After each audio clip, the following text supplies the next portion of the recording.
Olá! Hoje a gente vai mergulhar fundo numa questão bem humana. Como é que as pessoas reagem em momentos de crise extrema? Para entender isso, vamos usar alguns textos bem antigos como nosso guia, sabe? E explorar o que leva ao fracasso e o que pode ser um caminho para a sobrevivência.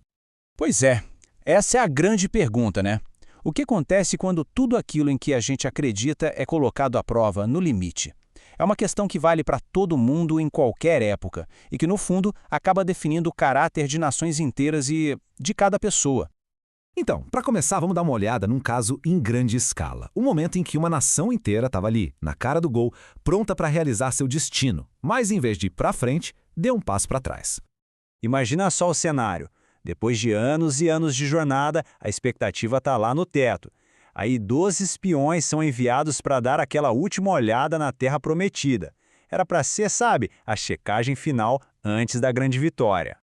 E é aqui que o caldo entorna. O relatório que a maioria deles traz de volta não é de oportunidade não, é de puro pavor. E a percepção deles é a chave de tudo. Eles dizem, a gente parecia gafanhoto perto deles. O medo foi tão grande que não só descreveu o inimigo, mas mudou a forma como eles mesmos se viam. A reação a esse relatório? Imediata e, olha, catastrófica.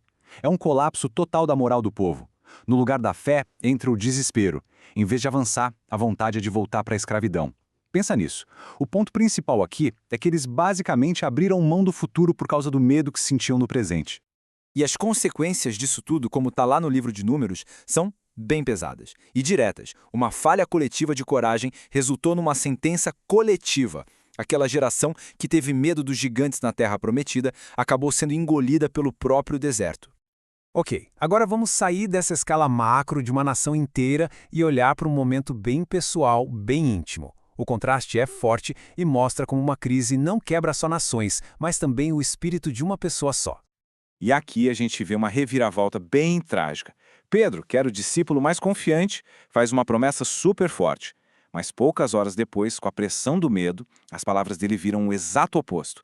Toda aquela convicção vira pó, vira negação.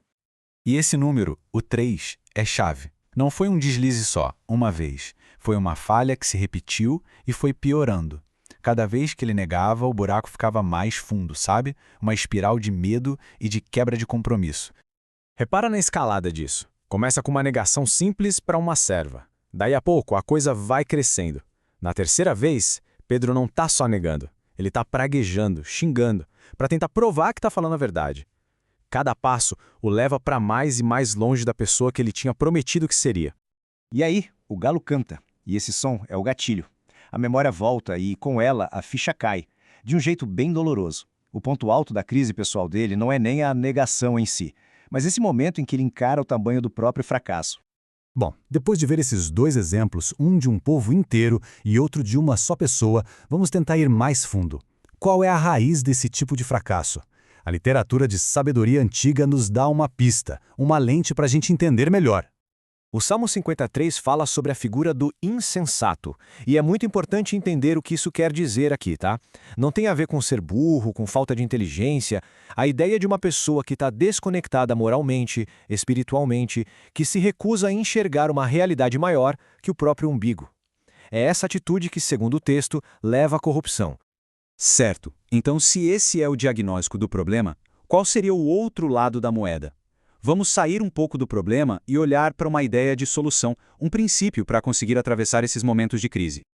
E aqui está o pulo do gato. O livro de Provérbios apresenta uma outra lógica de valores. A ideia é que, na hora do vamos ver, na prova de fogo, as moedas que o mundo valoriza, grana, poder, status, tudo isso não vale nada. O que fica, o que de fato salva, é o caráter, é a integridade.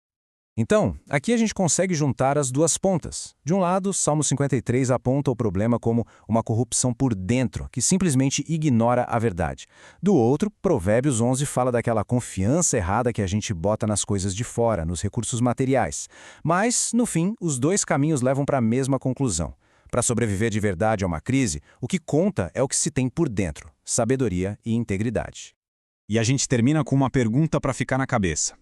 Pelo que vimos nesses textos, parece que quando a crise bate na nossa porta, a moeda que vai ter valor de verdade não é a que a gente junta no banco, mas o caráter que a gente constrói. Fica a pergunta, no fechamento das contas, qual vai ser a nossa verdadeira riqueza?